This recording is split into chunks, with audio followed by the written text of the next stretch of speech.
We'll just vamp for a few minutes until all the social media goes out and people start flooding in. You know how the people flood in when we do streams. Yep. Let's see. And arranging all of my windows. So how's your day, Glenn? Pretty uneventful, just working on podcast stuff. Nice. I'm glad you finally might have got that figured out. Yep. Map tools. Yeah, that too. I figured that out. But I don't think... Oh, hey, Skippy's here. Hey, Skippy. All right.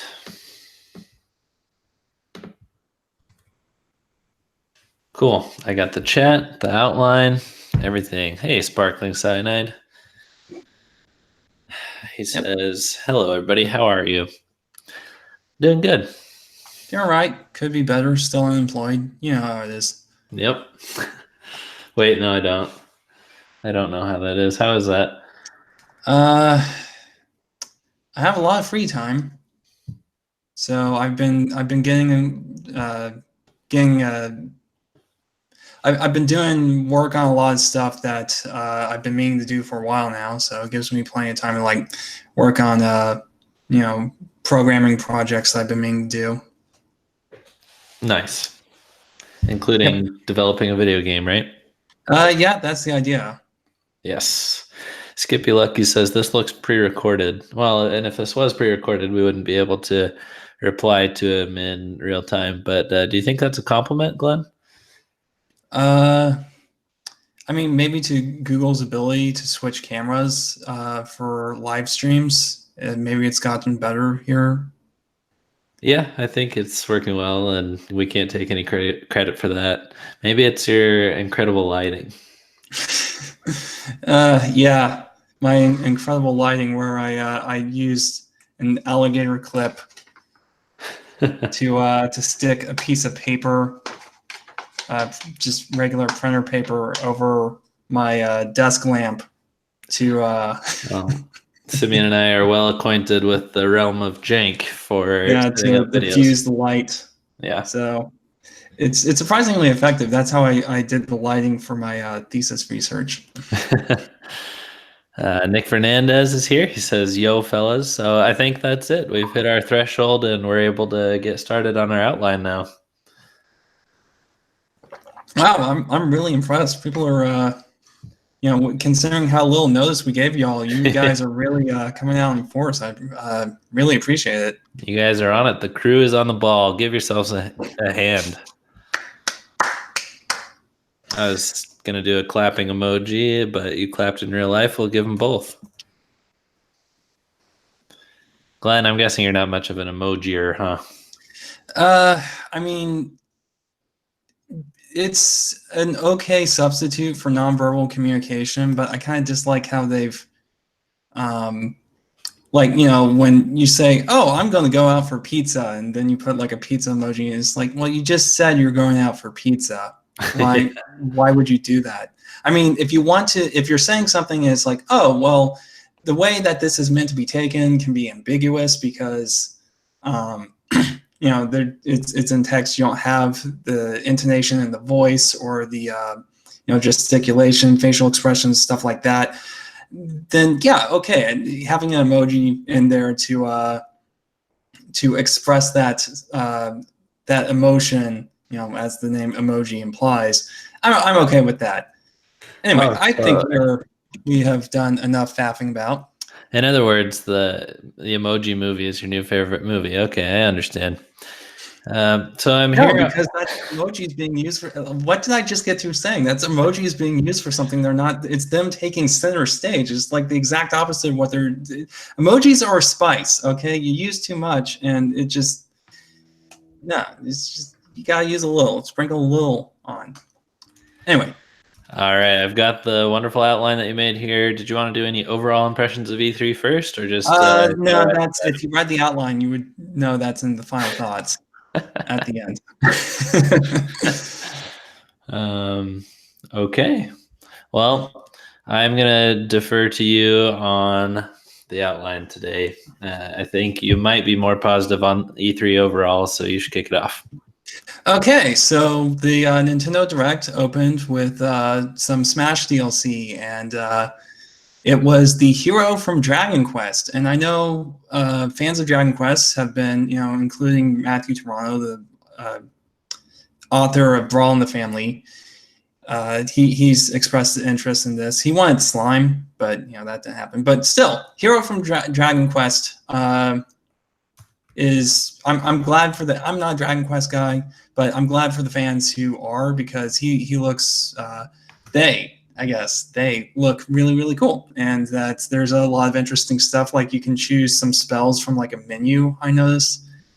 So this is something fans have been wanting for a long time, and now they finally have it.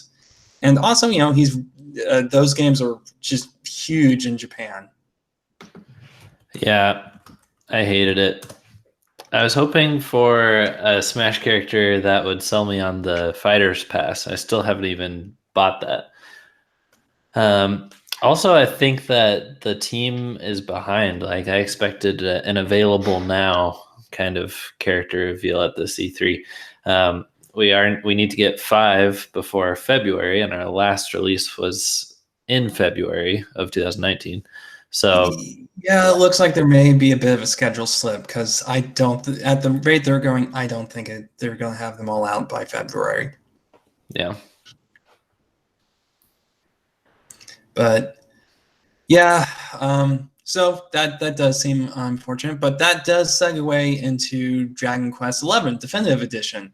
I'm pretty sure this was already announced that it was coming to Switch, so I don't think that there's really anything new in this regard. They're just reminding people. I don't know. It seemed like it was kind of presented like it was something new, which I found strange. Yeah. Did you get that impression? To be 100% honest, when it's anime stuff like this, I kind of tune out. So at this point, I was just worrying that the entire presentation was going to be games like this. Yeah, so sorry, I was reading the chat, so I missed what you said. Yeah, Sparkling Cyanide says, I like how they had multiple heroes from Dragon Quest. Yeah, that was something that really impressed me, because it's so easy to just say, hey, let's get the most recent guy, even though he hasn't really earned his keep and become iconic yet. Let's just do that to promote the game. And instead, it's all of them. And that was what really kind of blew my mind. We have like a Bowser Jr. Koopa Kids kind of scenario, which I think is might explain why it's taking them so long, to be honest, because even if they're all using the same, and I think they are all using the same animations and stuff, that's still a ton of work from a just from a modeling perspective and texturing and all of that stuff. Yeah, I do like how Sakurai and his team are putting more and more kind of different characters into one character slot. In the olden days, these all would have been clone characters that are taking up multiple spaces. So it's good to consolidate it like that and serve the fans at the same time. Yeah, so I don't know. I'm not planning on getting Dragon Quest 11. I don't think you are either. So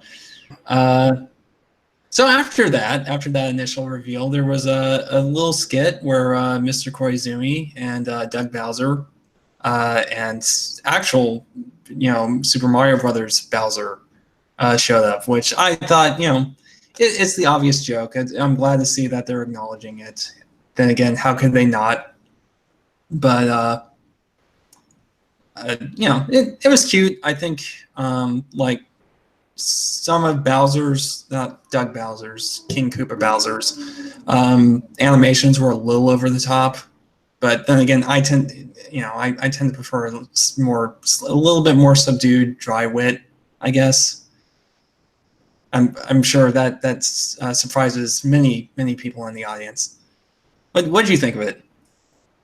I thought it was pretty good, and so far I like Doug Bowser. I think he might be just as fun as Reggie, and maybe even a little bit less PR-ish.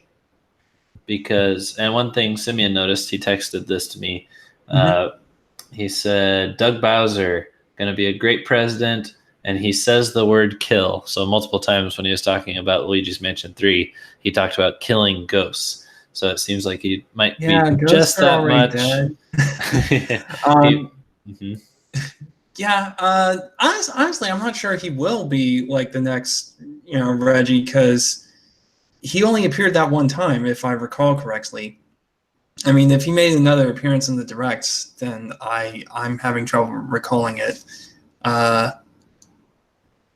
So maybe someone watching can remind us if he was in any of the other trailer bumpers. But so, anything else to say, or you want to move on to the next item? Yeah, let's go ahead. Okay, so Luigi's Mansion 3. My gosh, this game actually looks really good in my opinion. There's a lot of new abilities, and and the environments actually seem very interactive. You can pick up a lot of stuff. I didn't watch much of the treehouse stuff, so there probably was more in there, but yeah, it looks good. It looks like they're actually kind of expanding the scope of the Luigi's Mansion games, because originally it was just, oh, you're trying to save Mario, and then the second game kind of has like a last minute twist that expands the scope of the game, but for most of it you're just helping out Professor Egad. This one, they're actually getting like Peach and some of the Toads involved, which I think is a nice little escalation. And also because Peach, she gets mentioned in the first one by one of the Toads, but she's never actually been in a Luigi's Mansion game to my recollection. Skippy Lucky says, actually, Luigi's Mansion 3 is a sequel to Hotel Mario. yeah. But I'm kind of unsure of how they're going to do it, because with all the new abilities that they've added, it really, really looks like that they're kind of going for a more Metroidvania feel to it, because Luigi's Mansion is one of those games that you're basically doing the same thing at the beginning of the game as what you're doing at the end of the game. You don't get a whole lot of new abilities or upgrades. You can, like, the only upgrades I think you actually get are the ability to shoot fire, water, and ice. So the gameplay doesn't really evolve a whole lot, but the first Luigi's Mansion is like, you can beat it, and I think I've beaten it in under 3 hours, and that was at a only a slightly accelerated pace from what I normally do. So it can get away with that, but if I would really like to see like these abilities be unlocked over time instead of just all handed to you at the beginning, so that you can get kind of that Metroidvania progression. I think you're right about the more Metroidvania approach, especially how they're really focusing on Guigi and how you're going to be switching back and forth. It's going to have a lot of environmental puzzles, so it's not just going to be about tracking the ghosts and stuff like that. And I think the series has gotten progressively more Metroidvania too, with the 3DS game even having a mini map and rooms that you would unlock and everything like that. I think this will pretty sure the first game had a mini map. No, the mini map, it did have a map, but you're right. I'm pretty sure it wasn't actually a mini map. I think it had like a stat screen. Yeah. So I think it's going to be good. Luigi's Mansion is pretty much Luigi's Mansion. I always enjoy playing them, and I don't think they really need that much marketing. Like, the people who know they're going to play it are going to play it. And they're also always fun to come back to after a couple of years too, because they're not huge, long adventures. So every once in a while, I still turn on Dark Moon, and if I had my GameCube hooked up, I'd play that too, because you can get through that GameCube one really fast. I think this will be a fun diversion on Switch. Yeah, I'm really looking forward to it. I might even, it's got me wanting to go back to Dark Moon, because I've only played through that game once. Luigi's The one on GameCube, I've probably gone through like 10 times because it is so short. But yeah, Dark Moon. So Oh yeah, portrait ghosts. Well, they're not exactly portrait ghosts, but they do have what looks like boss ghosts that have some characterization to them. I'm glad to see that's back. It looks like it's going to be more of the, from everything I can tell, like what the treehouse and everyone says, it's going to be more the structure of the first game, where it's more interconnected and not so much a linear mission-based format. So there's that too. So it's shaping up to look like it's looking like they're taking a lot of like the ideas of Dark Moon that works and kind of rolling that into what made the first game so great. I'll admit, I do kind of miss sort of the weird art direction of the first game, where it was like a little bit more realistic, but I think that's kind of something that's past. That was like, it's weird, like that weird kind of realism in trying to inject those realistic textures and stuff in Mario was just kind of a product of like the early 2000s and maybe even late 90s. But I really would have liked a release date for Luigi's Mansion. Makes me did we not get one? Oh yeah, we didn't. Wow. Makes me kind of worried that it's going to get delayed. Yeah, that does seem kind of, because I mean, this game has to come out in like October, right? That's the tradition, isn't it? Okay, no, actually, the first Luigi's Mansion came out in November because it was launch time. The GameCube came out in November, but you know what I mean. Well, let's look up Dark Moon real quick. Okay, yeah, so like September or October, one of those. March. Really? Came out in March. Weird. So we'll see. We'll probably get like an update on it in a direct in a quarter or so. All right.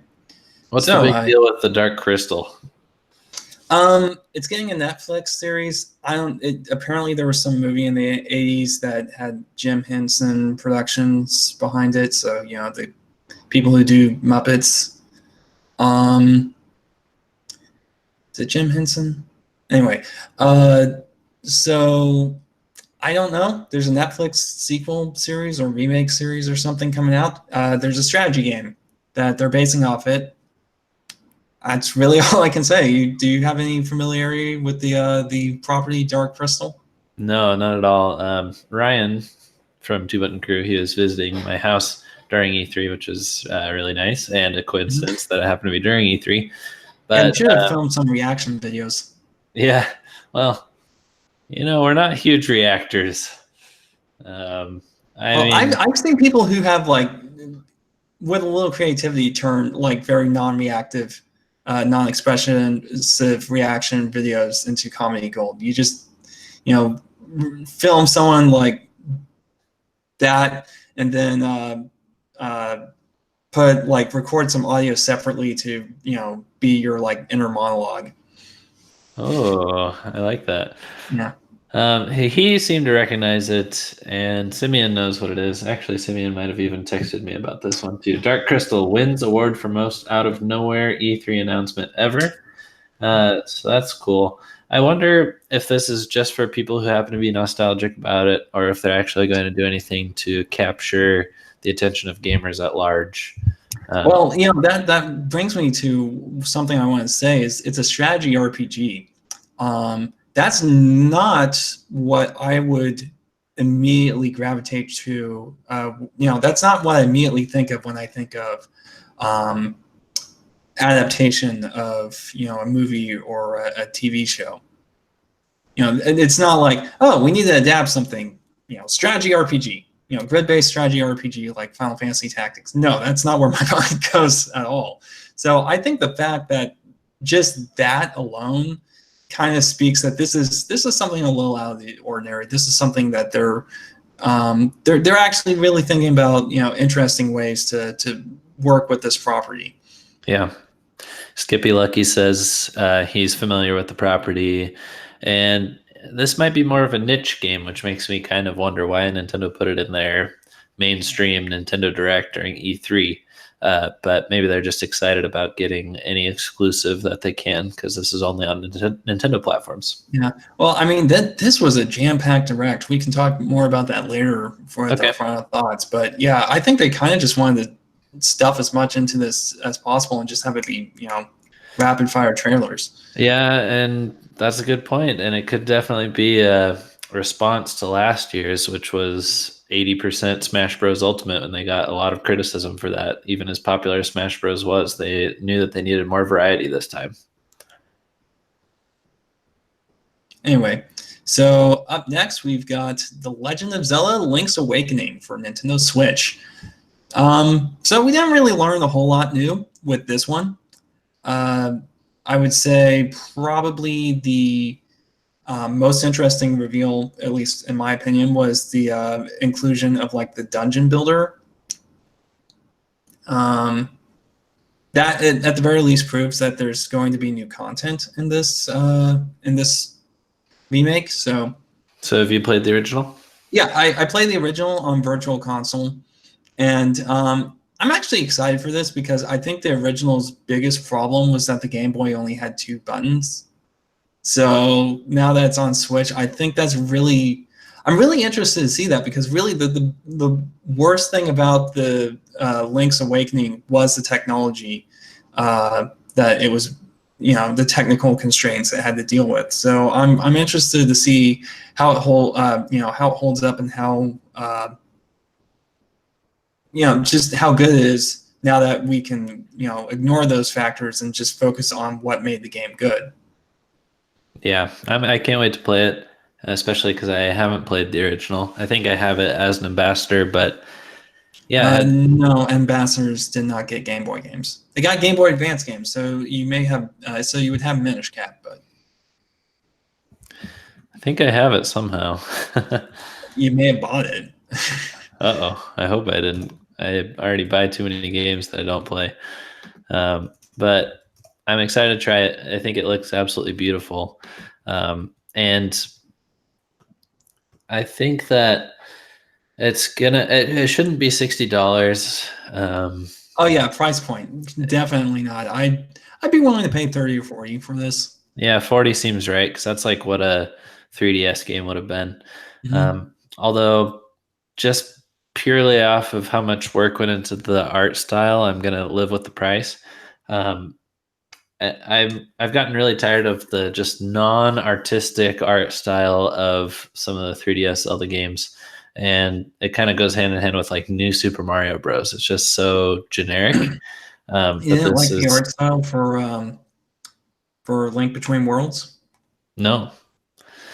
Interesting. I liked it because there was something other than Twilight Princess Link and Toon Link, because when that game was released, basically every Link was either like some permutation of Twilight Princess Link or Toon Link. Mm-hmm. So I can admit, from a graphical standpoint, the game doesn't look too good, but I think if you actually look at like the art style and what it was trying to accomplish, I think it was fine. But I don't know. A lot of people seem divided on the art for the graphical style for this particular game. I mean, on one hand, I think it does, like the little dot eyes and stuff really does capture the look of the Game Boy sprites, and I can appreciate that. On the other hand, this just looks like one of those like posters you would buy from one of those fan shops that have like the really high quality print posters with the the art that's not official art. It's like really good well done graphic design fan art. It's one of those things where it's like, this doesn't look like an official product. But it is. So. And I'm interested to try the dungeon builder. I don't really see how that's going to work that well, just because of how handcrafted dungeons are by necessity. Yeah, I think it's going to be just kind of I don't think it's going to be great. I think it's going to be one of those things that people play with, and it's like, okay, that's great. Now give me Zelda Maker. Yeah. So, but yeah, definitely. It sounds like we're both going to get this game when it comes out. Yeah, and I'm happy that that's happening soon. Yeah, September 20th. Let's see. So next up is they're remaking Trials of Mana, which is the third game in the Mana series. They're remaking it for Nintendo Switch, and Secret of Mana, the second one, got a remake on the PlayStation 4 and Steam and all, pretty much everything except Switch, recently. So I think this is a continuation of that. And they're also releasing the original first three games, the trilogy, I guess. I don't know if they're actually related, so I don't know if it technically counts as a trilogy. But that was released in Japan like a year ago, and people were clamoring to get it localized. So, hooray for the fans. So, as I've mentioned before, I did not like Secret of Mana. I thought it was a clunky mess that probably was very good for the time it was made. I could see how back in that day it was something that was new and exciting, but my gosh, it does not hold up with age, at least not in my opinion. I think Simeon and I tried the Let's two people I playing that dragged one. into playing it. Huh? I think Simeon and I tried Let's playing that one. Yeah, you did. And Yeah. I was like, talking you through it. But yeah. That's every Let's Play we ever did, Glenn. Fair point. So Trials of Mana, I'm glad to see that that's getting released in the West for the first time ever.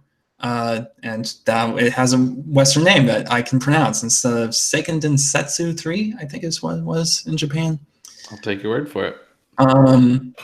But at the same time, I'm not at all interested in it because it was like it was a slog getting through Secret of Mana. And while I can acknowledge that Trials of Mana had some, just from what little footage I've seen of it, had some quality of life improvements. So Secret of Mana did this weird thing where, it's an action RPG and you can like swing your sword in real time and stuff, but enemies can like dodge or you can miss like a regular turn-based RPG, but they don't tell you when it happens. So you'll be swinging your sword and it's like, okay, why is this guy not taking damage? And it makes everything feel like really delayed. Like there's also like a 1 second delay between hitting an enemy and the numbers popping up, and it's, I don't know. It's just... Sounds like they need to workshop it. Well, I will say Secret of Mana had we're getting really off topic, but Secret of Mana had a very troubled development. It was going to be made for the Nintendo CD attachment, the Super Nintendo CD attachment, and then Nintendo scuttled that. And so that's why the music sounds really weird, is because it originally was intended to have the CD quality compositions, and then they had to at the last second move everything over to Super NES Minis. Oh, wow. Well, as with like 75% of this Nintendo Direct, I am just happy for the people that are happy about this one. Yeah, it's not my thing, but for people who've been wanting those games to get an official release in the West for a long time, your patience is paid off. So next up is another port, the Witcher 3 Wild Hunt Complete Edition. So I presume that means it comes with all the DLC. I've never played The Witcher. I hear it's a really good game. I take it you've never played The Witcher? No. I know it's like based off some Polish fantasy novels or something. I want to say it's Polish. I could be wrong. It could be Czech or something. But it's, as far as I understand, it's a good game. A lot of people are excited to play on the go. I really have nothing else to say about it. Well, okay, actually, a lot of people really wanted the hero Geralt, I think is how it's pronounced. I don't know if it's hard G or soft G. Really wanted Geralt to be in Smash.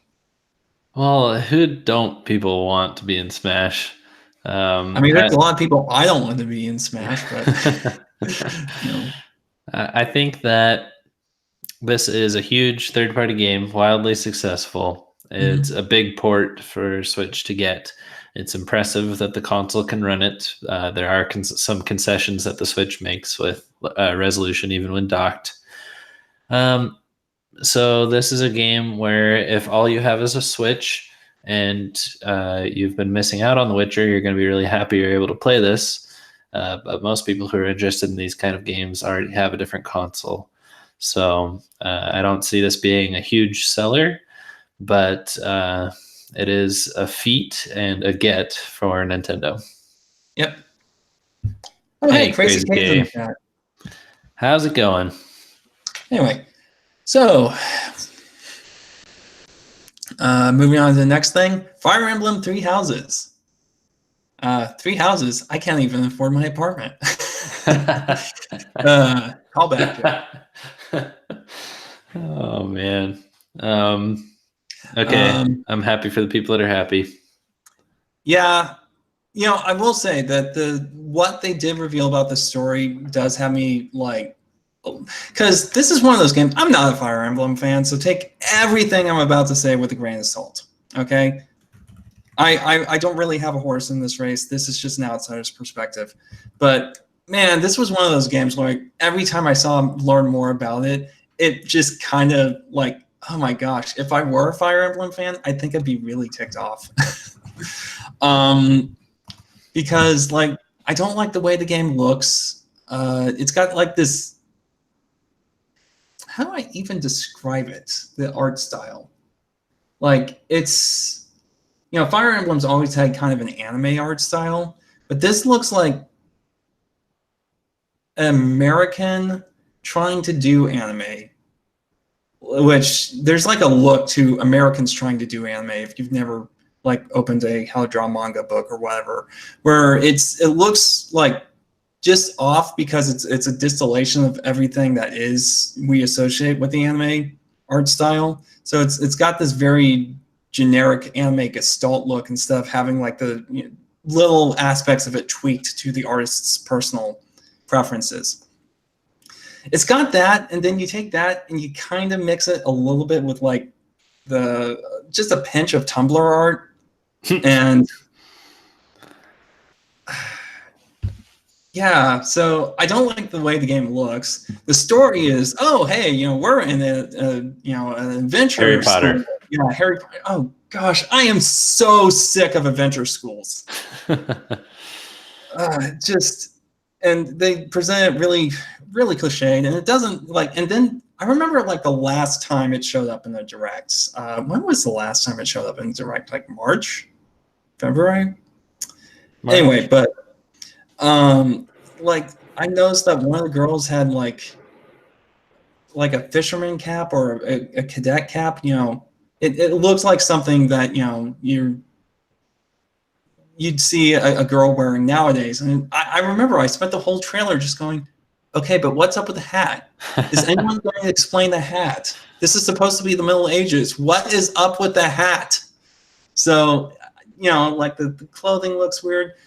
I remember saying in the last trailer, or the last time, like last direct, it's like, okay, the only thing that can fix this game is like if the adventure school is like the first part of the game, and then 5 years later, they're all generals in their respective armies, and it's like, oh, well, I guess I have to kill my old classmates now, which apparently is not what the plot is. And it's like, okay, well, I called that. I'm glad. So it's like Harry Potter Harry Potter meets the Hunger Games. I guess. It's not a horrible idea. That was the only thing I thought. It's just like, man, I really hope that's a plot. Like they just like spend the whole first part of the game doing this really corny, cliched, hackneyed thing just to to do the gut punch. And it's like, oh, all those characters you spent so long leveling, now kill them. Sparkling Cyanide says, oh, I enjoy huge games. I just still don't like Fire Emblem. So that's reassuring to me. Like, it's not just a time thing, because Fire Emblems are known for being big time sinks, but I'm not alone in disliking the series. Yeah, I don't dislike the series. I played a little bit of the one that, going back to the ambassador program, I got one of those games as an ambassador for 3DS, and I got, I don't know, maybe a third of the way through it. I don't know. And I liked it, but the thing is, I realized I spent every mission like going to a guide to see, okay, who can I recruit? Because I don't want to kill anyone that I can recruit. Yeah. So I like what Skippy Lucky says. All I know from Fire Emblem is it's about swords and blue hair. Well, I can give you at least a little bit of a lesson, Skippy. It is about swords, but it's also about axes and lances, and they form a triangle. So there you go. Now you're 3 times as knowledgeable. In some games they form a triangle. Most games, but not all of them. Like the remake that they did for 3DS of like Fire Emblem Gaiden, I forget what it's like Echoes of someplace. Echoes of someplace. Valencia. Yeah, thank you. I was thinking, is it Valencia? That's a type of orange, isn't it? That doesn't have it because I think the game that it was based off of was before they introduced the idea of the weapon triangle. So. Speaking of weaknesses and resistances, I got my hands on some modern day Pokemon cards yesterday, and man, they have introduced some new types. I had to ask a kid what some of the energies were because I couldn't even tell from the symbols. So I'm officially like a cranky old man when it comes to Pokemon cards. I think the technical term is Gym Oneer. Yeah. Anyway, so I don't think either of us are interested in Fire Emblem Three Houses. Is that safe to say? Yep. What about? I know Ryan had played like Fire Emblem Fates, right? So did he have any interest in that? No, I think he said this one looks pretty bad too. Okay. All right, so then we had a quick trailer for Resident Evil, and it's weird. All the gameplay footage that they showed in the trailer itself was from Resident Evil 1's HD remake, but I think like the actual announcement was for Resident Evil 5 and 6. So my takeaway from this is like, except for the Resident Evil 2 remake, and I think the first Resident Evil 2, which was for PlayStation and Nintendo 64, so there is precedent there. Pretty much the entire mainline series is available on the Nintendo Switch now, which I think is really cool, even as someone who doesn't play Resident Evil. It is cool. It's nice. It's really nice to see a publisher like Capcom going back and just making their entire backlog available, even though 5 and 6 are not very popular compared to the ones before it and after it. But it just helps the Switch be even more of that complete portable library of all types of games that it's becoming, except for GameCube. GameCube is the only platform with games that have never been available to purchase digitally. Wah, wah. Yeah, that's unfortunate. But anyway, so one thing I thought that was really weird about this trailer is I think the girl in it actually swears at one point. Did you notice that? I didn't. What did she say? Can you repeat that for us? I'm just kidding. Well, it starts with a D and ends in an N. So. Darn. Yeah. The R is a little. No, yeah. Anyway, I don't know. I rewatched the trailer just today to make sure I heard her right, and it sounds like she kind of just goes "da," and so maybe that's what's going on there. Is like, oh, they didn't actually say it because it just sort of sounds like there's an M there. There isn't actually an M there. It is interesting to see like the clips that Nintendo picks for their presentations, even in like the goriest games, they kind of skirt around it somehow. Yeah, which made the fact that she either swore or got so close to swearing that it sounded like swearing, which at that point I don't really think we should, Anyway, it just seemed weird for a Nintendo Direct. I'm not going to be super prudish about that. Just as like, okay, that's really strange. But yeah, I'm not really a Resident Evil fan. I have considered picking up 4 just because I think Nintendo Power listed as their best game of all time and one of their top 100 or top 200 or whatever for a celebration issue. So but other than that, I'm not going to get it. But I'm glad to see that everything is all available on one platform again, because that is just really awesome, where you can just have one system and play the entire series, a series that spans like 20 years now. So No More Heroes 3. It's interesting, my response to this trailer, because you don't know it's No More Heroes when it first starts. So I watch it. The guy comes out and he's like, "Is it the 4th of July or is the Empire Striking Back?" Reference to Independence Day, and of course, Empire Strike Back. And it's like, man, that dialogue those references are really forced. Like, I hate this guy. Like, whoever wrote this is a hack.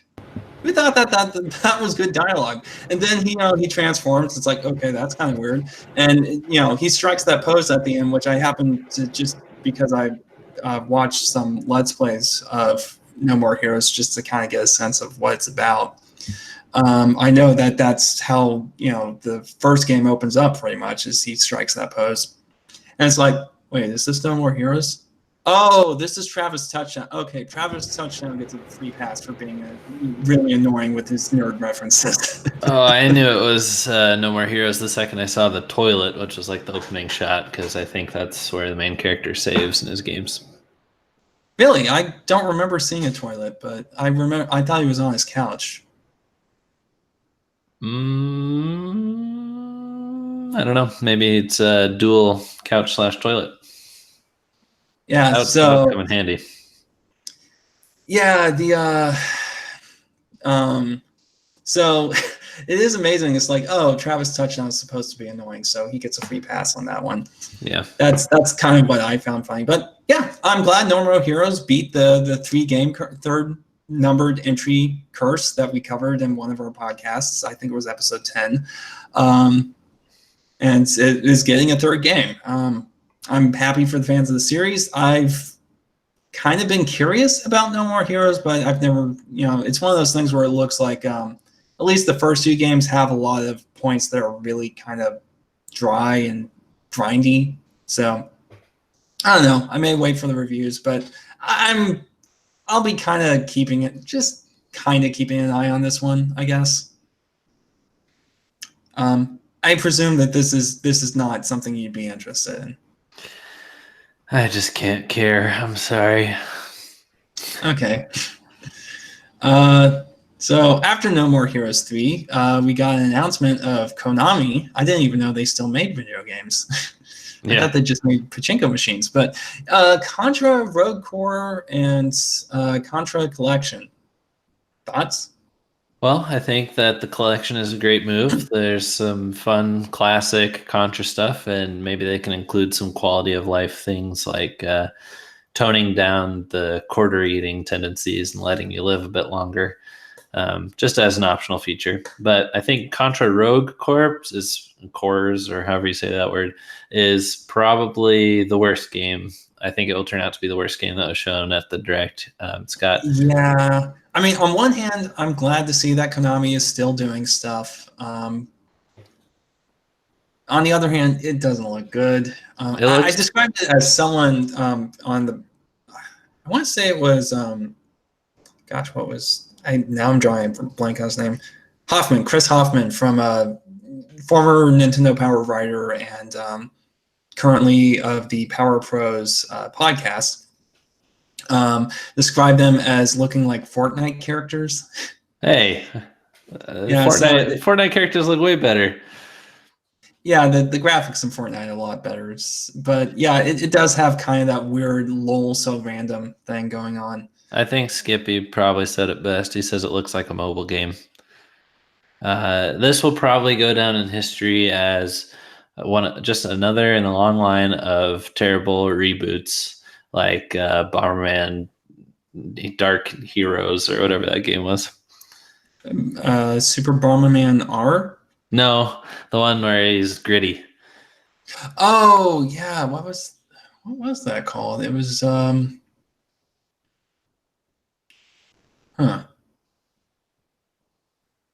I forget, but maybe someone in the comments can fill us in on what that was, because that's gonna be bugging me now. Yeah, I'm not a Contra fan. I don't care about either of them. Do you have any experience with Contra? Just a little bit that I've played with Simeon, and it was on the Play Choice 10 machine that we had for a while. So I Yeah. think it's fun in You'll probably short stream some bursts, Contra now that I think of it. Yeah, so especially if you have someone who knows a couple of the tricks. It's kind of fun to play co-op. okay. Okay, so let's see. Daemon Ex Machina. I'm going to say it's Ex Machina. With Japanese games, you can never be sure if it's pronounced X or cross. Right. But Daemon Ex Machina. I don't know why, but ever since this was revealed, I guess a year ago. Sorry, real quick. Bomberman Act Zero. Thank you, Crazy Cake. Yeah, I was going to say, it wasn't Bomberman Origins. It was something like that, though. Thank you. Anyway, this is just something that has really kind of I've been curious about it ever since I've heard, it just exploded onto the scene. So I'm keeping an eye on this one. I'm not sure if I'm going to get it, but and I don't think we really learned anything new about this. We just got to hear some of the voice acting and see some of the animation. Is it me, or was the running animation for like the human characters when they're not in their mechs, the running animation really stiff? It was, yeah, and it probably wasn't the best showing. Like you said, we didn't learn too much new, but it was a playable title. So the things that I learned from people who went hands-on is that the developers actually have taken a lot of the advice and suggestions from the demo that they did. So that at least is very good to hear. Yeah, I'm glad to hear that. It's good seeing, because in entertainment in general, not just video games, in entertainment in general, we have a lot of people with big egos. So it's really nice to see developers actively, requesting feedback and being, very gracious and humble about that. Always a good sign. Usually results in a better product.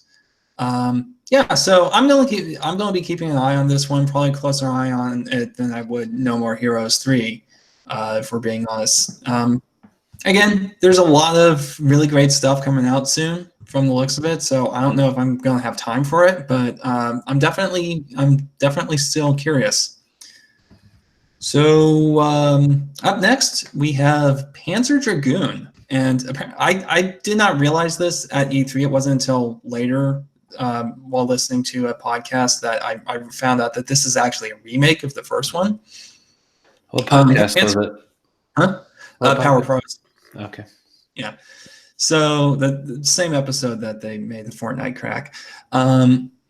So Panzer Dragoon is a cult classic Sega Saturn game. As best as I understand, it's kind of like Star Fox, but instead of flying a space jet, you ride a dragon, which, sounds really cool if you ask me. So this is one of those things I've heard, I wouldn't say a lot about. It's definitely was not like, doesn't get talked about as much as like Shenmue or Jet Set Radio, but this is definitely a game that I have been aware of for a very long time, and I've always been kind of curious. And it's like, yeah, if I ever get the chance to pick up a copy and play it somehow, which I don't know how I would. I don't own the Sega Saturn. There was a PC port, now that I think of it, that I only recently found out about, but I'm not going to hunt down the PC port, which anymore, because it's going to be on Switch, and I'm glad. This always makes me happy when a cult classic gets re-released, and not just re-released, but remastered and remade. Just so people can actually experience it for themselves. So just by looking at the footage, I felt like the character's movement was kind of poor and jumpy, like almost as if it was being controlled by pointer controls that could move as fast as a player could move their arm. Despite that, I want to give this game a chance. I think it could be really good. My favorite podcast, the Game Informer podcast, one of the hosts says that Panzer Dragoon is his favorite game. So obviously this series is doing something right, and I do want to try it. And, yeah, but not enough, right, to get warrant having many sequels. I think it's only had one sequel. Well, it could have just been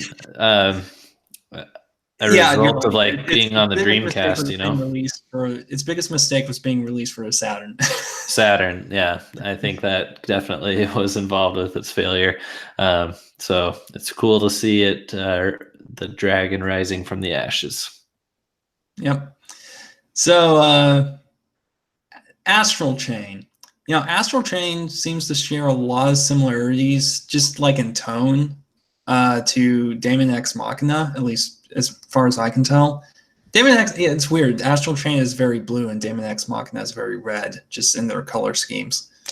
Having said that, this is the new Platinum game. Like, Platinum has a very good track record, from what I understand. I think the only Platinum game I've ever actually bothered to play, come to think of it, was the demo for Wonderful 101, and it just wasn't for me.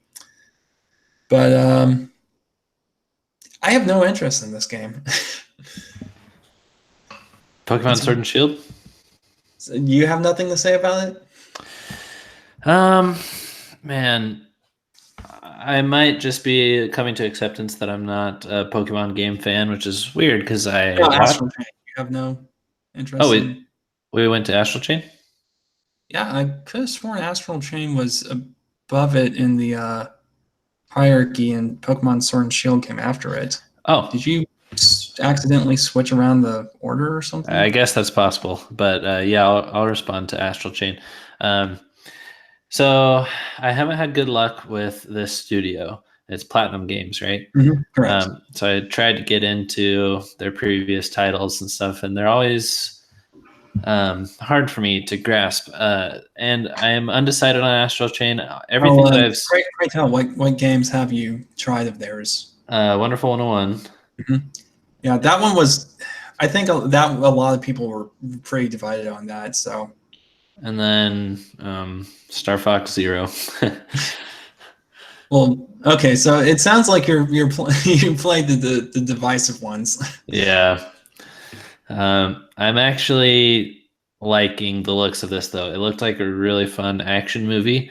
I have no idea how that gameplay is going to shake out and how it's going to apply to the controller, because that was one of the hard things about Wonderful 101 was the controls. So until maybe I need to watch the Treehouse and they'll break it down a bit more. But yeah, Astral Chain, that's one of the things that is turning me off, is because you're like at some points controlling two characters at once, which just reminds me of the weird controls in Wonderful 101. Yeah, but it could be like Ice Climbers and Smash Bros. Or something. I know you use like the right stick to move your... I think they call it a Legion. I want to call it a stand because I watch JoJo.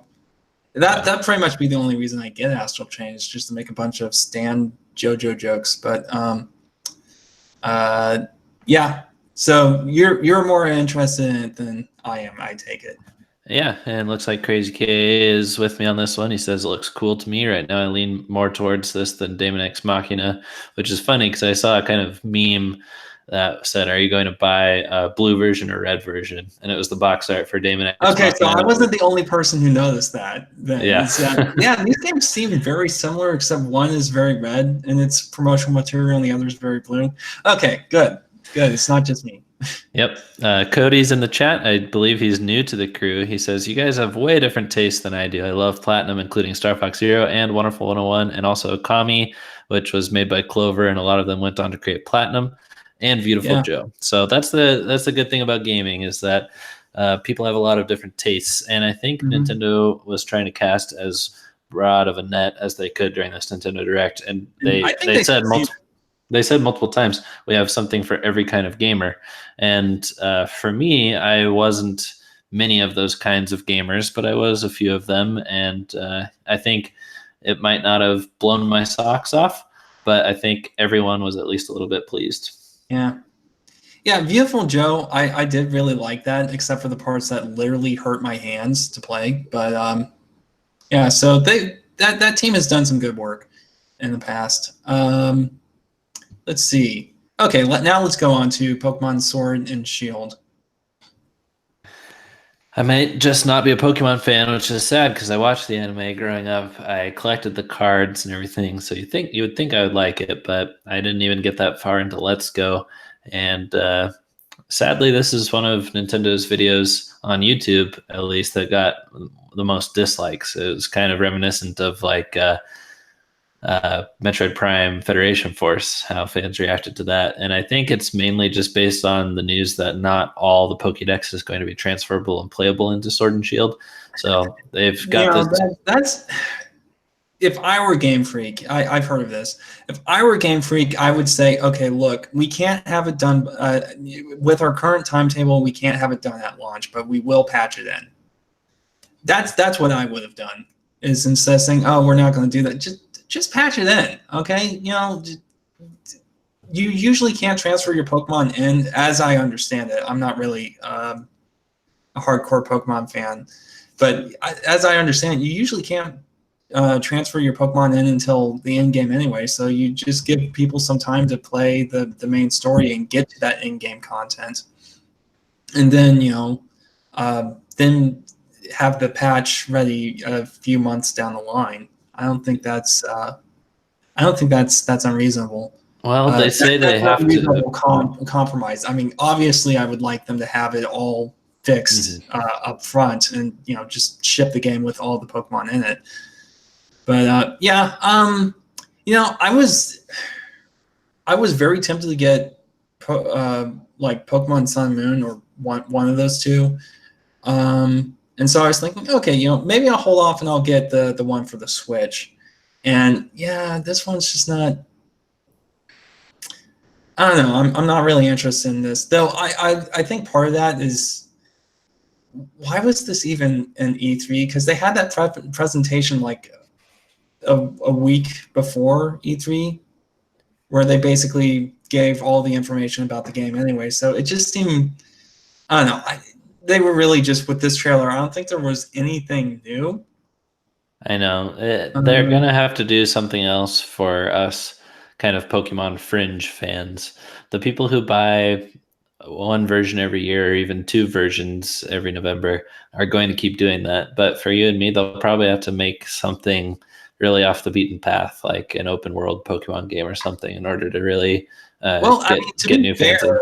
It does look like there are shades of that in this. Like the overworld has like kind of a behind the back camera now, and the Pokemon are visible on the overworld, like in the Let's Go games. And it looked like the field was very open, like it was contiguous.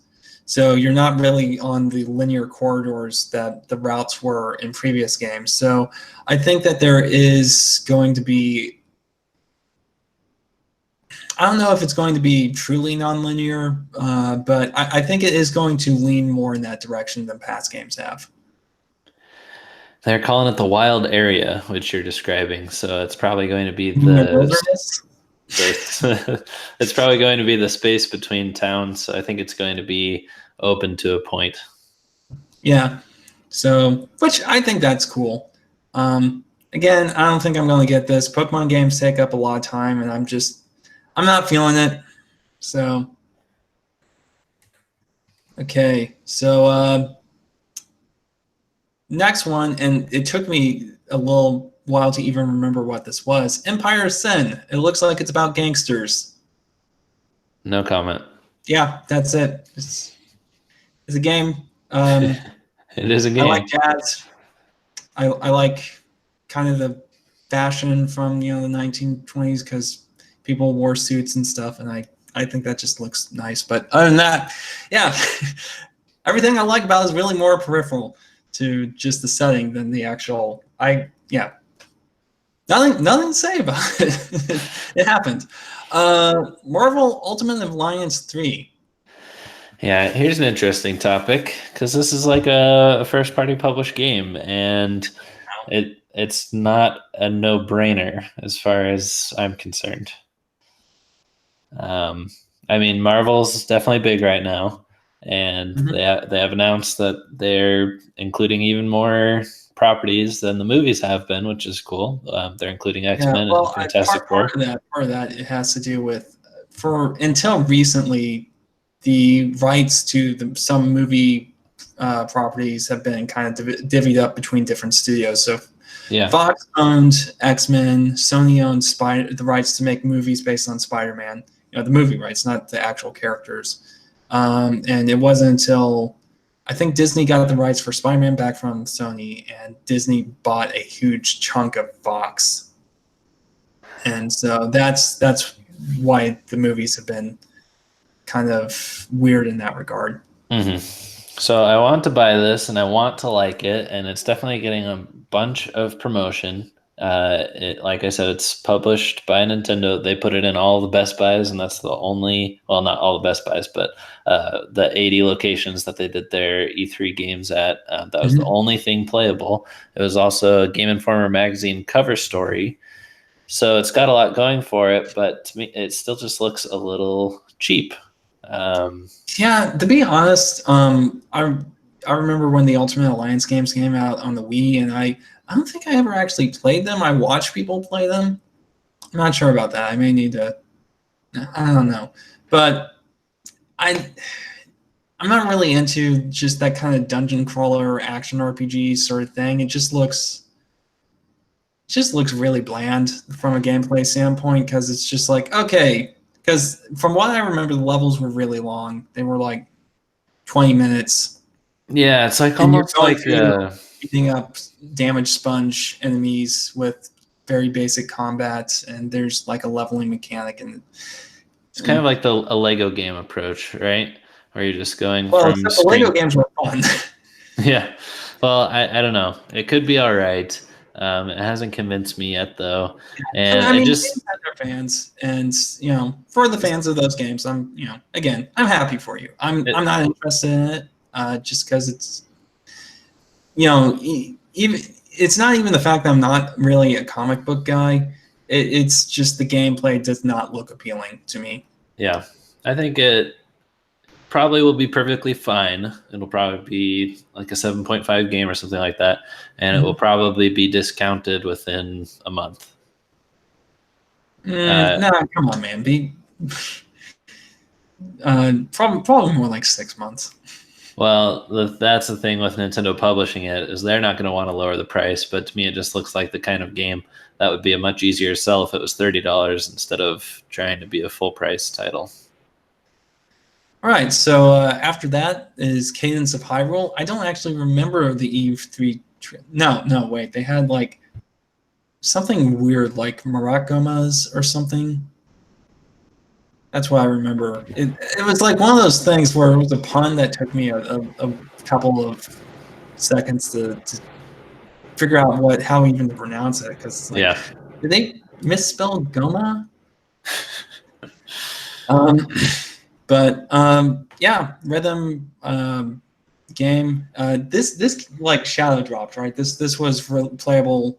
No, it was playable like a couple days after. Yeah, two days later.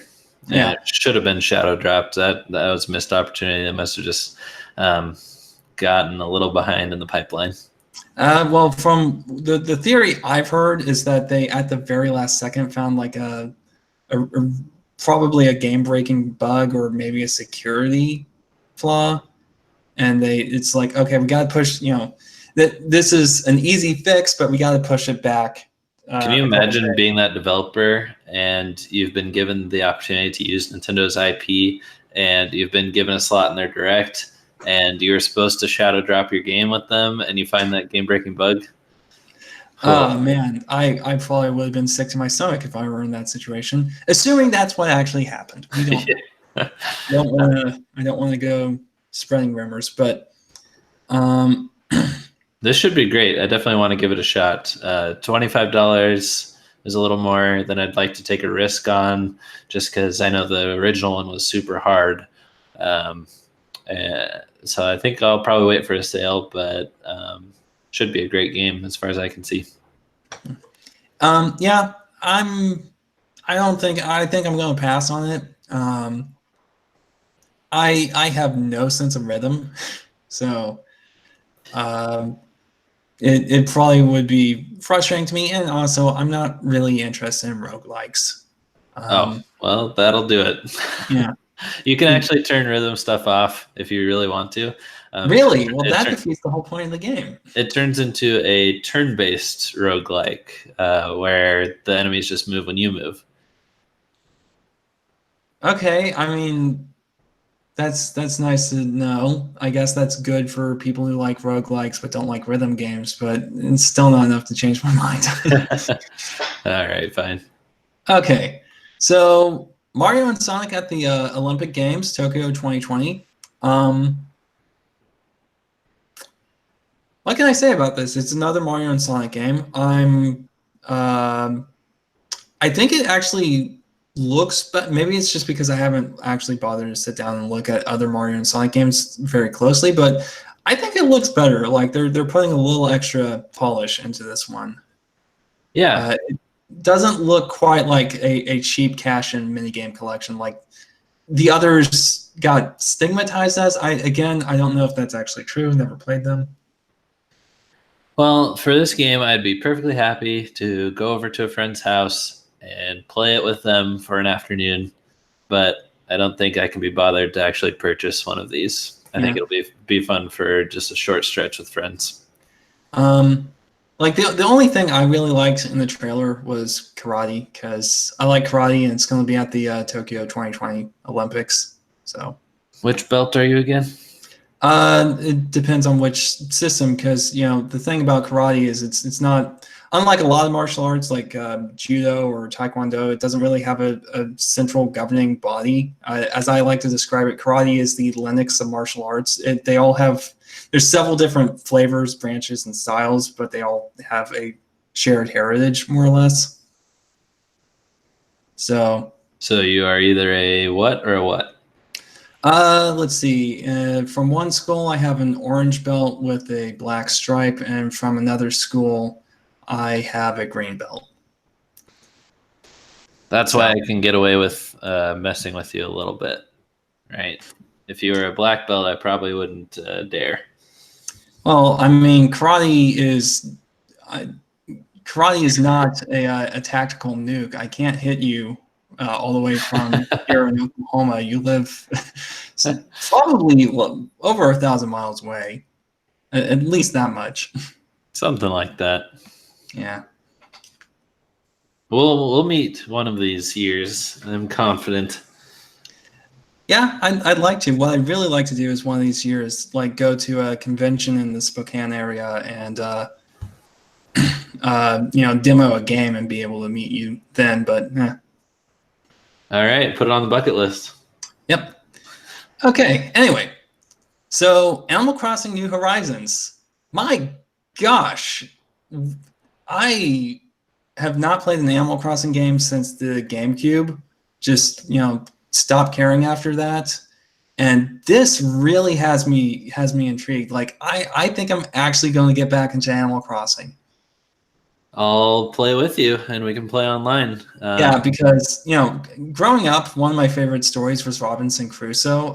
I think it had something to do with the fact that I play a lot of Age of Empires. So there's just something about starting with little to nothing and just building up that I really like. That whole bootstrapping civilization, and so this appeals to that weird engineering urge that I have to build a society, and then to establish myself as some. Quote unquote benevolent god king. Yeah, I mean, you're right. You're definitely starting from scratch in this game. You get to pave your own paths. You get to pick where everything goes because there's nothing. I think it's going to be really good. I was skeptical at first, and the reason why is because they seem to really be leaning into crafting. And as a mechanic, I just hate crafting. I hate anything with origins in mobile gaming. So microtransactions. Well, I mean, I don't think crafting really is something that's from mobile gaming. I understand, being skeptical of anything with mobile gaming. And crafting games definitely can get really tedious. Yeah, but from what I saw on Treehouse, Mm-hmm. it's not bad. So Yeah. Well, really, a good crafting system is one that lets you streamline the process. Like, and those are tangible goals where it's like, oh, I can establish a supply line and, production and all of that. And that allows you to craft more stuff because it has this feedback loop. yeah. So I played the GameCube a lot. I also played Wild World, which was the DS game.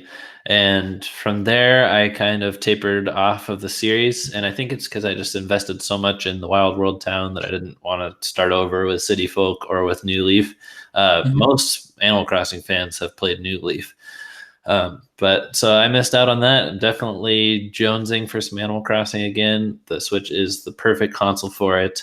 I'm a little sad about the delay, but then Doug Bowser said it's because they didn't want their team to crunch. So I think that was the right move, the right call. Yeah. And I'm glad that it's a company that stands behind a good work-life balance. Well, I mean, maybe now. Look up some stories about the Super Metroid development cycle. Hoo boy. Okay.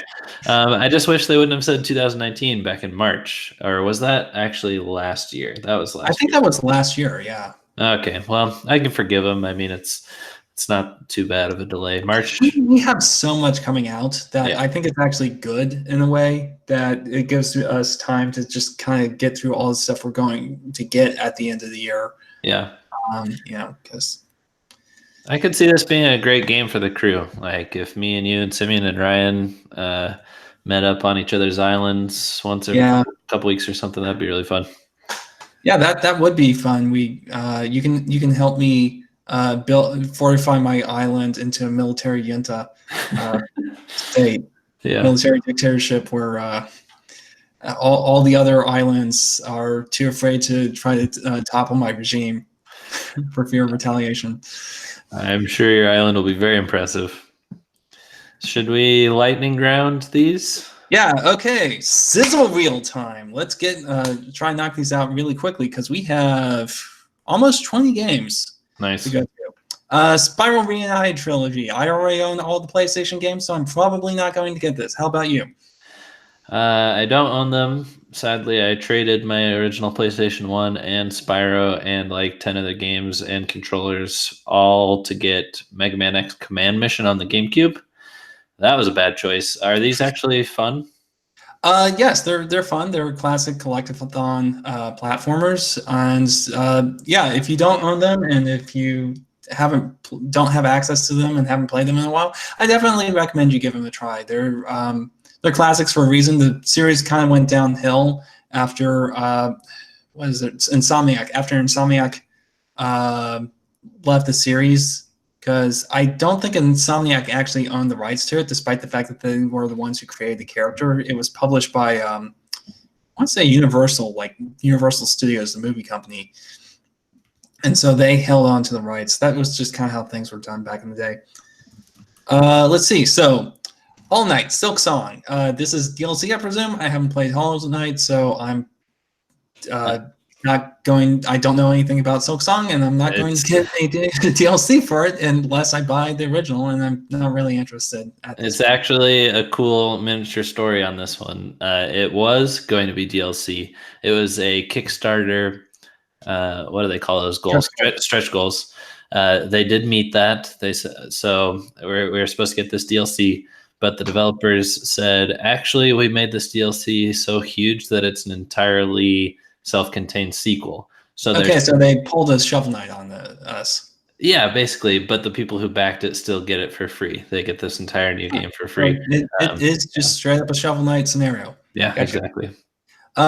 Ni no Kuni, Wrath of the White Witch. This is apparently a remake. I seem to recall this is a game that's already been out for years on the PlayStation 3. I think there was going to be like a 3DS spin-off or a port or something at one point, but glad to see it's finally coming to a Nintendo system. I don't really have time for JRPGs. I actually have a few JRPGs in my backlog already that I need to get through, and some of them I know are like 40 or 50 hours.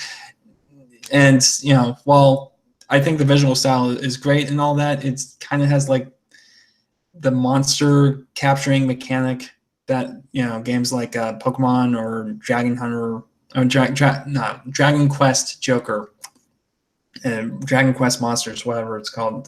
I think both of those apply actually. Has so, and I don't know, anyone other than Pokemon, it just doesn't seem right for some reason.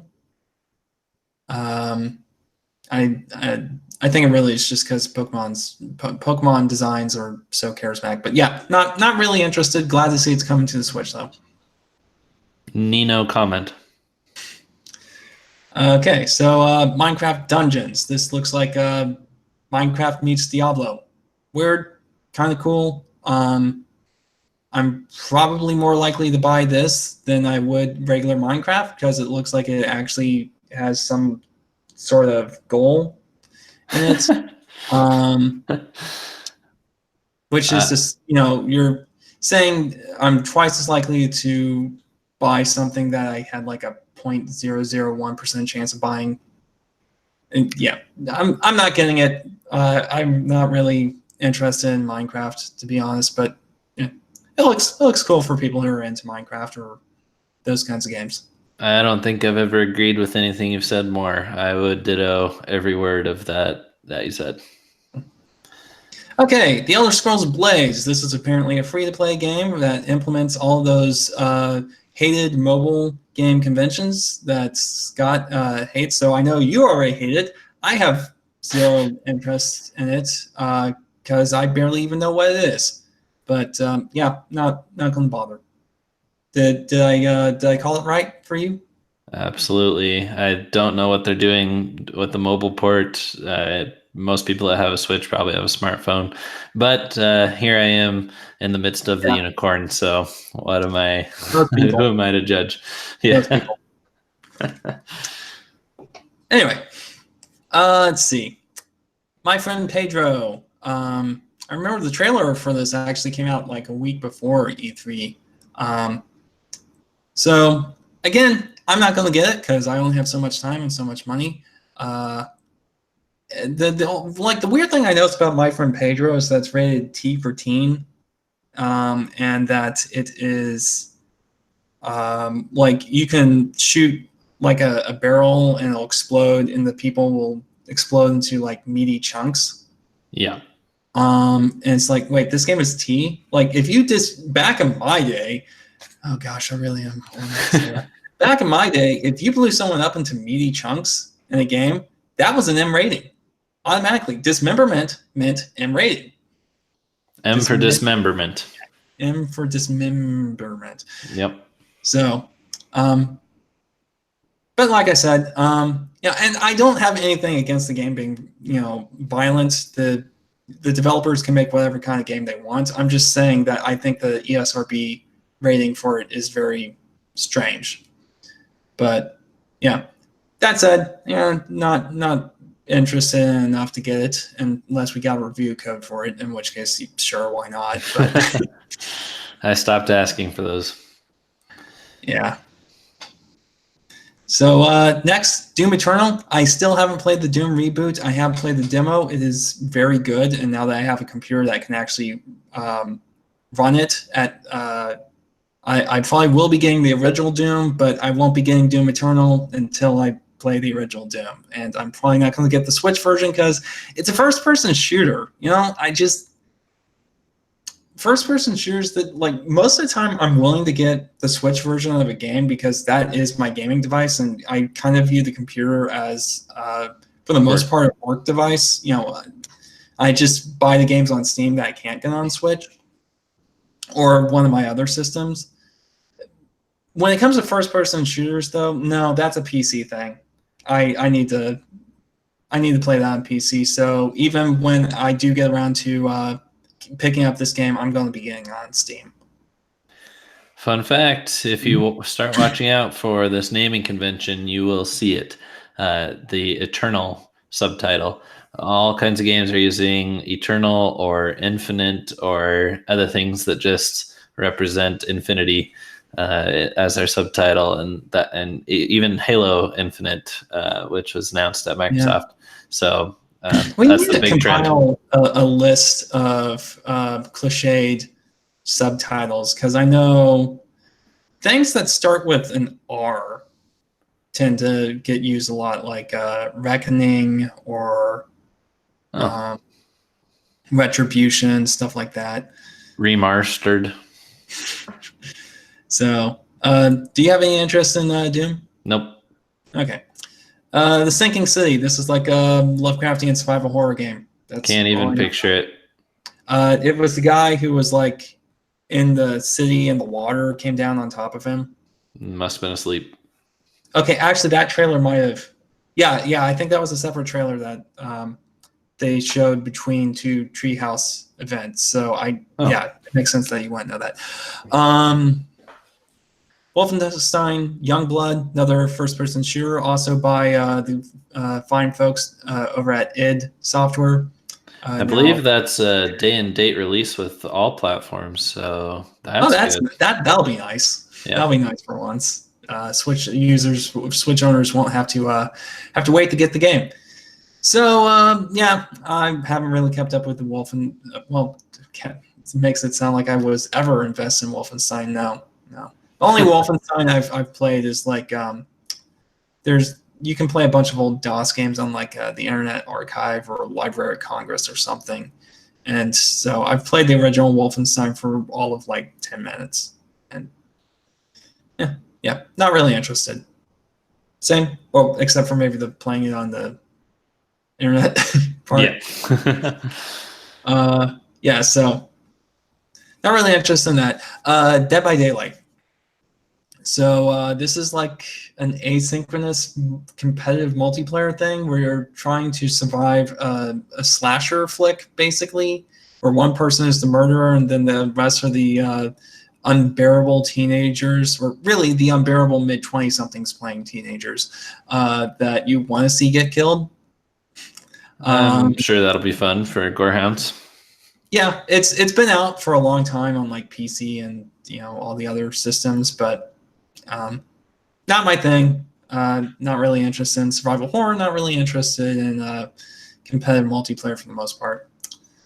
Let's see. Alien Isolation. Going from multiplayer horror to isolated horror. Alien Isolation. Been out for a long time. People seem to really like it. I mean, again, not a survival horror person. Not really a fan of sci-fi horror or any of that stuff. So not going to bother. You? Glenn, this list is just making me sad and tired. Hang in there, Scott. You just have to just say your piece so we can get through it faster. Okay. The Final Fantasy Crystal Chronicles Remastered Edition. This one's actually really fun, but it had a prohibitively high cost of entry because everybody had to have the Game Boy and the link cable. I was able to buy some used Game Boys and link cables when I finally got around to playing this. It is a lot of fun with friends, and the fact that it's available online is going to give it new life. That it might be a fun thing to do with the crew, maybe. I don't know. But yeah, I think it's a good game. Which may make me sound a little bit hypocritical because it is one of those dungeon crawler kind of games, but it's fairly streamlined, so it doesn't have a lot of the weird grindy problems that Ultimate Alliance looked like. Again, no hands-on experience, looked like it had. But yeah. Cool. Yeah. Dragon Quest Builders 2. It looks like all the fun in Minecraft, except there's actually a story to give you motivation to play it. So I did consider getting Builders 1. I backed out. I decided not to, but I don't know. I'll keep an eye on this. If it looks like it fixed some of the minor issues I had with Builders 1, then maybe I'll pick it up. You? No. Stranger Things 3, the game. I don't watch Stranger Things. I don't have a Netflix account. I don't care about this. Well, I mean, I think the retro graphics and all that look really cool. So I can say that, but I'm not going to be picking it up. I'm actually a Stranger Things fan, so I'm really looking forward to season 3. This game comes out on the same day as Stranger Things season 3, which is cool, and it's easy to remember. It's the 4th of July when both of these drop. Sadly, the game isn't like grabbing me. So as a fan, I'm right there. I'm willing to look forward to this, but somehow they've just made it look so generic and boring. I'm going to watch the reviews and see maybe if this turns out to be a good game, I'll play it. But yeah, you know what this game makes me think of, and this is so weird to say. It kind of reminds me of the old Goofs Troops game for the Super Nintendo, because it just has kind of that multiplayer cooperative puzzle game vibe about it. See, Just Dance 2020 coming to the Nintendo's Switch and the Nintendo Wii. I only play Just Dance when I lose a bet or I'm desperate to get viewers on a stream. Well, yeah, I think the only noteworthy thing about this is that it's coming to the Wii. So the Wii is still receiving in some official capacity support from third parties. Yeah. I'm going to write the book on Wii soon. I just feel like maybe I should wait until they stop making games for it. So, well, who is this? Ubisoft? They're holding me up. I want to get writing. Well, you have a sequel to that fantasy novel you wrote in the works, right? Yeah, I just barely started. I'm a little stuck on some story outlining though. Okay, I can relate. Let's see.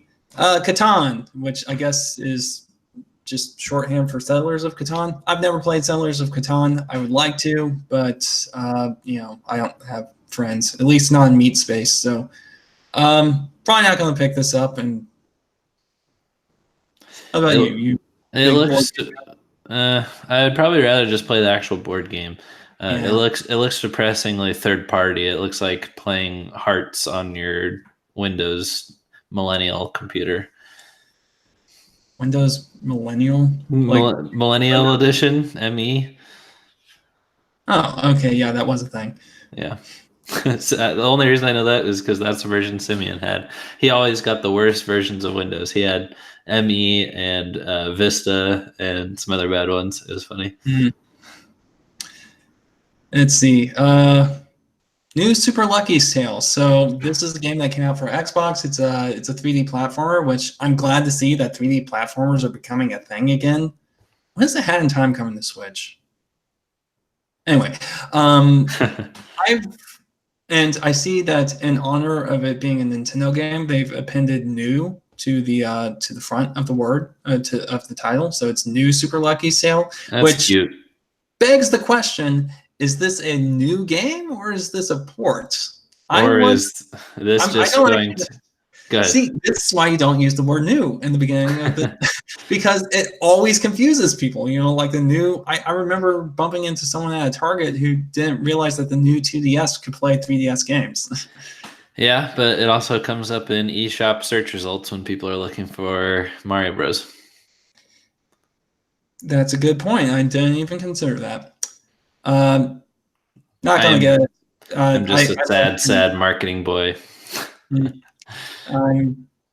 I'm not interested in it, to be honest, because again, while I like 3D platforms and I'm glad that they're making a resurgence, I'm not gonna. I don't think I'm gonna have time for this one, and it doesn't look. I don't know. There's nothing about it that just leaps out and grabs me. Mm-hmm. I'm spending too long on this. Are you gonna get? Nope. Okay, good. Dauntless. I don't even remember what this one is. It is a free-to-play Monster Hunter with chibi-looking characters. Yeah. Well, I do like Monster Hunter, and if it's free to play, I may give it a try. Yeah, now I remember. I remember the graphics look kind of jank. Honestly. They did. Yeah. You should fix that. And Mario Maker 2, which is coming out on the 28th? Yes. Okay, yeah, that should be easy to remember because that's the anniversary of my my DS Lite on June 28th. Nice. So I forget what year. I can remember the day, but I forget what year. Yeah. Oh man, I'm gonna make a great husband because it's gonna be like happy anniversary, honey. It's been the best some number of years of my life. I remember to buy you flowers. Yep. You got the important part down. Okay, and finally, the probably the two biggest things that we can dig our teeth into. You know what?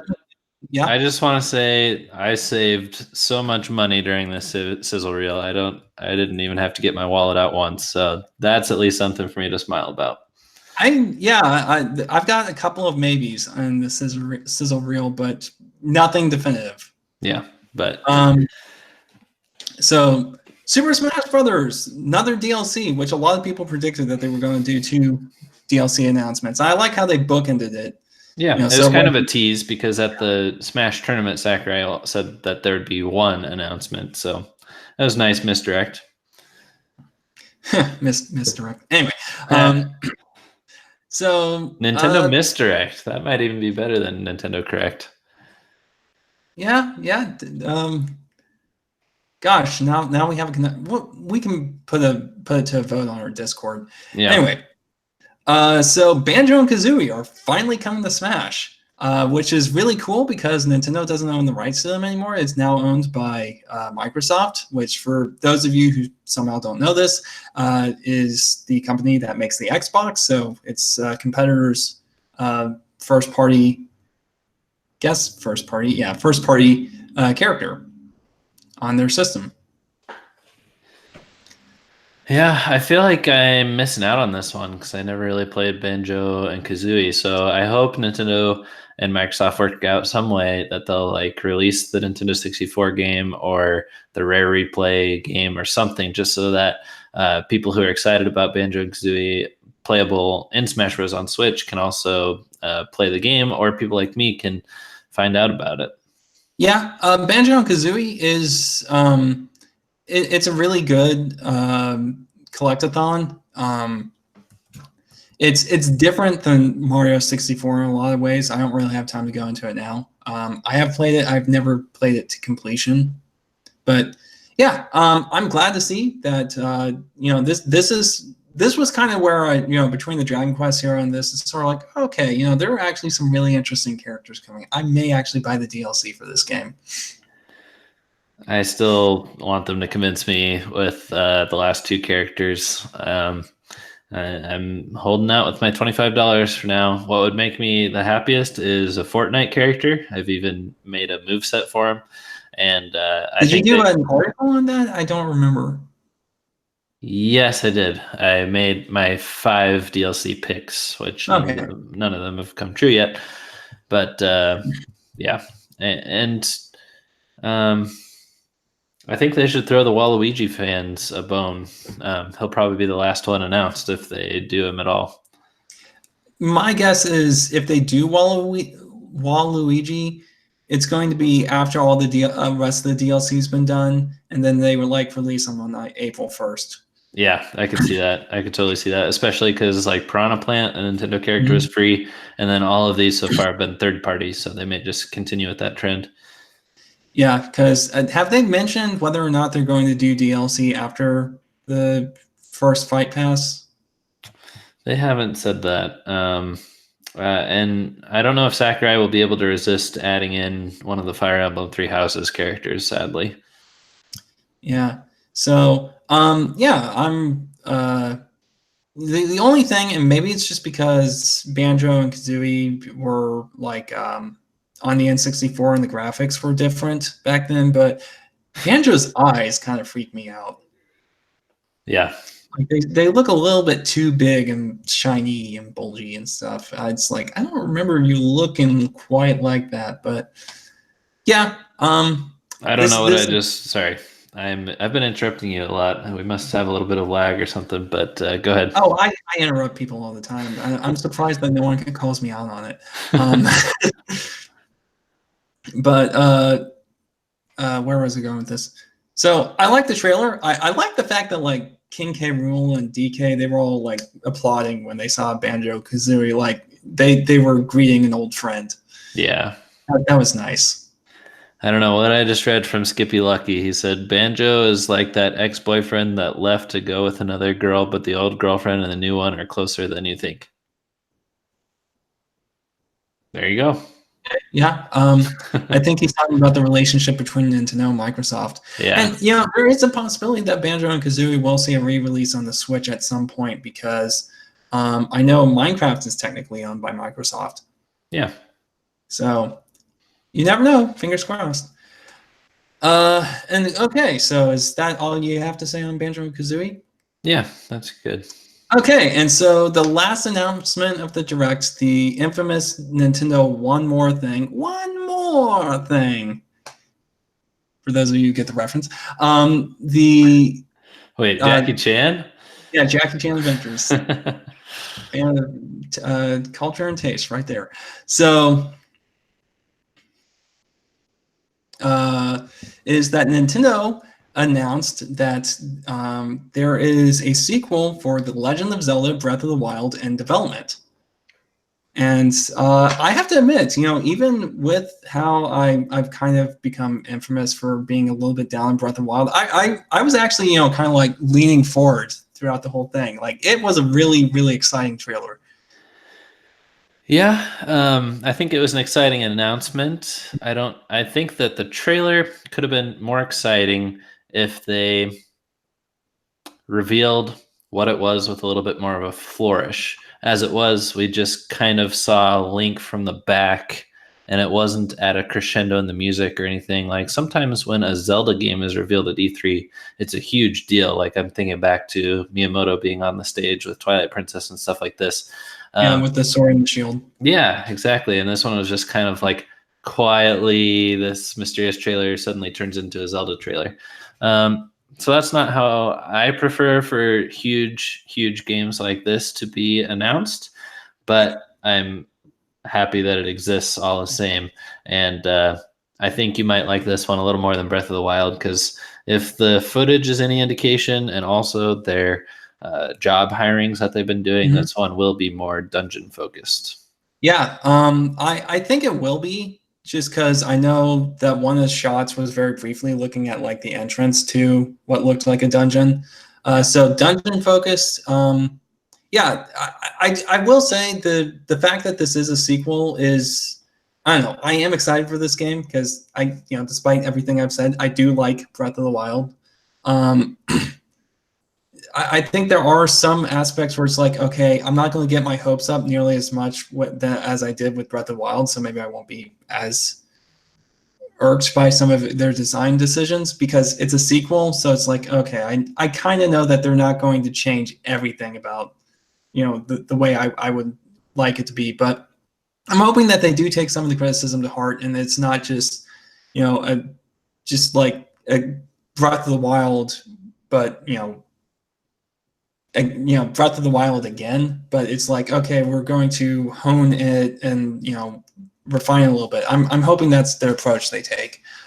So do you think this is going to happen in the same Hyrule? Because I know Aonuma said that he wanted to use this Hyrule again, and I'm not sure if that's this version of Hyrule, as he put it. I'm not really sure if that means that like just this time setting and these characters, or like if it's actually just going to be on the same map. I think it'll probably be the same map for budget reasons. Like, they're going to want to recoup that development cost even more. There'll probably be some significant changes. Like, I think we'll have faster traversal because we've seen that stuff before, but I think they'll sprinkle it with a lot of changes, like different enemies for sure. And, probably some oopy goopy scary shadows taking over. Yeah, what I'm hoping is like there's some malevolent force, probably Ganondorf, because I mean, let's be honest, that was Ganondorf, right? Probably. Yeah. Well, he had the head thing and the red hair and all that stuff. I'm hoping like, how do I put it? It's if they do use the same world, I would honestly prefer a new world space that was slightly smaller, believe it or not, just so that it could be more densely packed. But if they do use the same world space, I'm hoping like something big happens that just sort of shakes everything up and changes the world, so that it's like, oh, I remember this place, but yeah, that crater is new. Stuff like that. Exactly. So one thing I wanted to touch on was I think that this will be, I think Zelda will play a bigger role in this game. And I say that for 3 reasons. One is that when Zelda Wii U was shown off, Link looked kind of, and people were actually excited about that. They thought that might be Zelda or a female Link. And Nintendo was kind of surprised by that reaction.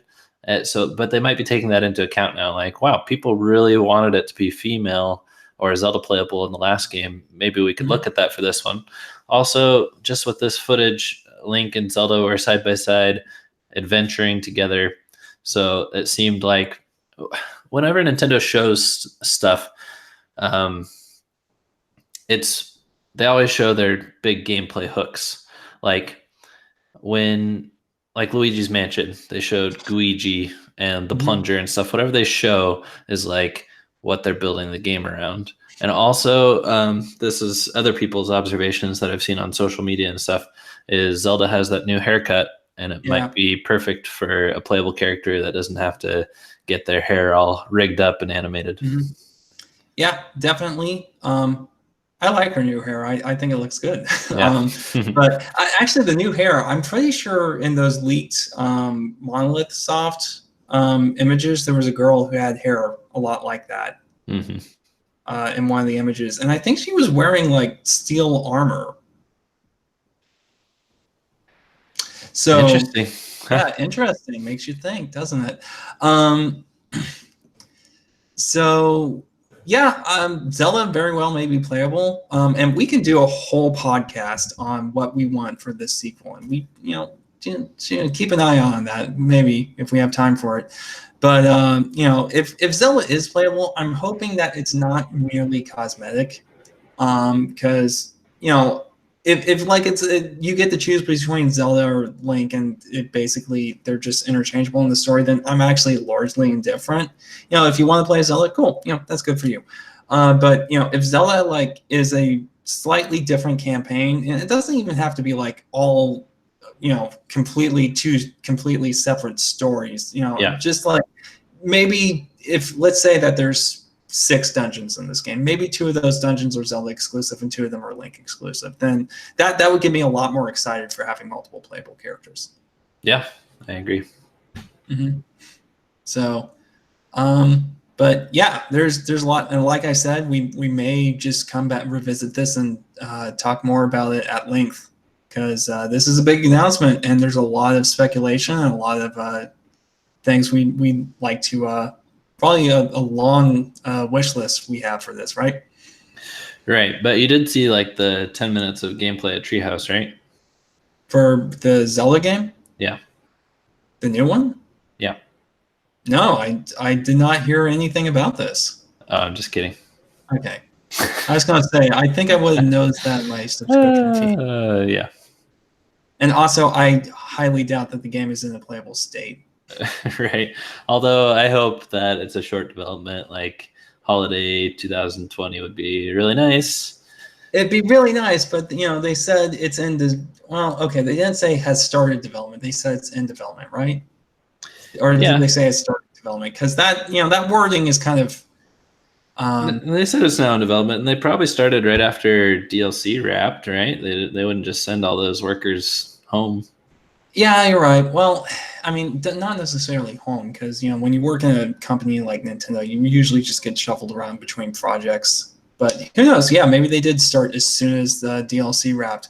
And to be honest, DLC takes, as far as I understand, takes fewer resources. And even then, a lot of people who would be responsible for like the planning and logistics phases don't really have a whole lot to do when the game's actually being made. So they may have started pre-production even while the DLC was being developed. Yeah, I'm excited. And by the way, this has gotten me back in the Breath of the Wild mood. I'm going to put that game back in my Switch and finish out my shrines. Yeah, I think I'm probably going to try to do a master run sometime before the master mode run sometime before this game comes out. I mean, I bought an amiibo spoofer just so I could get the DLC armor without having to buy the little, not DLC armor, but the amiibo armor without actually having to buy.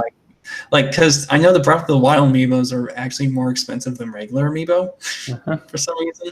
Yep. So it's like, I'm not buying a $16 piece of plastic just for one helmet. No. Yeah. Well, we should wrap up, but can I do my couple other third-party and other platform announcements before our final thoughts? Sure, go ahead. Okay, so this is my first E3 being a multi-platform gamer, and I did enjoy that because there's a couple things I'm excited about in Nintendo's Direct, but overall, I think I would have been more disappointed in E3 if I didn't have these other games to enjoy to look forward to on PS4 as well. So, Avengers from Square Enix, it's looking pretty good. That's Marvel's Avengers Yes. by Square Enix. Huh. Interesting. Yep. I haven't heard of that. Yeah, it looks pretty good. People are complaining about the character models, but I think gamers are whiny. Star Wars Jedi Fallen Order, that is from, oh boy, I can't remember it's EA. I can't remember the exact developer right now, unless it's Respawn. Are Respawn the people that always have their characters running on walls, Titanfall and stuff like that? Yeah. Sorry. Yeah, that game looks great. It looks like The Force Unleashed, but with an actual good story. So, yeah, but you have to watch that one. It is being developed by EA, if I'm not mistaken. yeah, they said no microtransactions, no loot boxes, no nothing. It's just a single player story game. Will this make you like us? Huh? Yeah. And then probably one of my most favorite things from E3 was a Beat Saber DLC that Shadow dropped. And it's Imagine Dragons 10-song music pack. And I do like Imagine Dragons. My wife likes Imagine Dragons. Beat Saber is one of the few video games that my wife will actually play with me. And I've caught her playing it while I'm gone as well. So this is like a match made in heaven. Imagine Dragons songs go so well with Beat Saber. And the team did a really good job on the beat mapping too. They're very creative with it. So yeah, loved it. One announcement that wasn't in the Nintendo Direct presentation that I found very interesting is there's a new ukulele game coming out, and it's a side-scrolling platformer. Yeah. People have likened it to Donkey Kong Country, the Donkey Kong Country to ukuleles, Banjo-Kazooie, ukulele being more like Banjo-Kazooie, the first one. Mm-hmm. I think that's really cool because I know ukulele wasn't super well received. It had mixed reception, and honestly, I'm just glad to see that they're making more games and that they're still in it, because I know that we live in a very volatile industry. So one game that doesn't go, I mean, it was paid for in advance because of crowdfunding, but you oftentimes you can be sunk by one game. So I'm glad to see that they're still around, still kicking in their and also that because I've seen a lot of indie developers, like they spend like 7 years, like they make one game, release it, and then spend like the next 5 years just porting it to new platforms. I'm glad to see that they're actually making a new game. Yeah. So they're not stuck in that kind of perpetual porting loop. Yeah, that is cool. But yeah, that's all I have to say. So Scott, your final thoughts. Let's let you go first this time. My final thoughts are I'm very excited for Breath of the Wild and Animal Crossing. Breath of the Wild 2, yeah. And Luigi's Mansion 3. And maybe a couple others. We'll have to see how the reviews are on some of them. But overall, I think that this E3 really taught me how to adjust my expectations moving forward. I think this is kind of a byproduct of Nintendo doing more and more directs throughout the years, is that this is really just another Nintendo Direct. E3 used to be like the Christmas for gamers, and maybe this is sad to say, but I think next year I need to just think of it more as another Nintendo Direct that happens to be in the summer. Then I think my expectations will be more in line, because they do drop huge surprises at E3 sometimes, like Zelda Wii U, which turned out to be Breath of the Wild, and Breath of the Wild 2 this year. But a lot of their big games are also not announced during E3 anymore, like Super Smash Bros. Ultimate, Luigi's Mansion 3, Animal Crossing. These were all not announced at E3, so I think some of their big surprises are just not saved anymore, and I'm maybe hoping for more of those surprises. So, but instead we're kind of getting miniature E3s throughout the year. So I think that if you look at it like that, I think it was a pretty good Direct.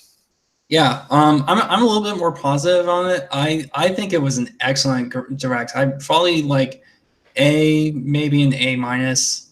There are just so many games in here where not only are there games that I want but they also got me to change my mind on a lot of games like Animal Crossing. I didn't care in the least about Animal Crossing until I saw it, and so yeah, like like you, Luigi's Mansion, uh, Link's Awakening.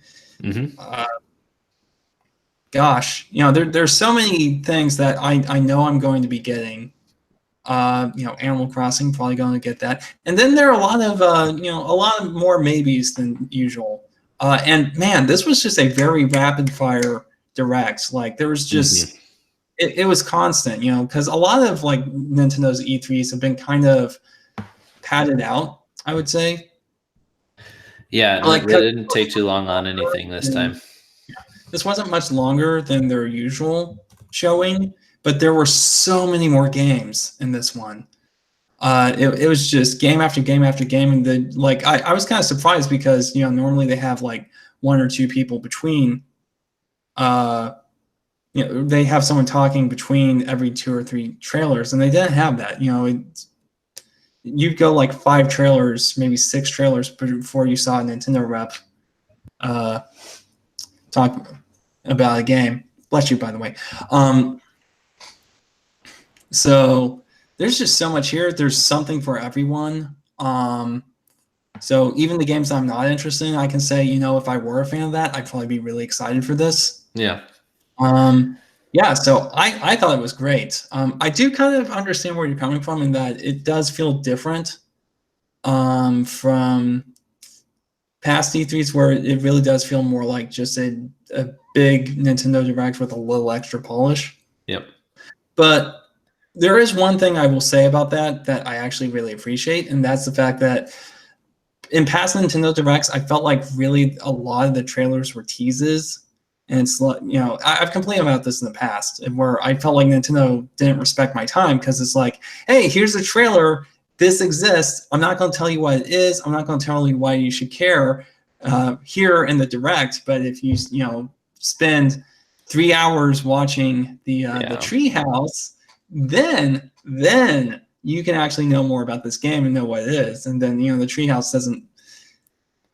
Yeah, so I didn't even bother watching the Treehouse because I thought the trailers were very self-contained and didn't, have that bad habit of just kind of making me, only giving me enough to get me interested, but not enough to actually tell me what I just saw.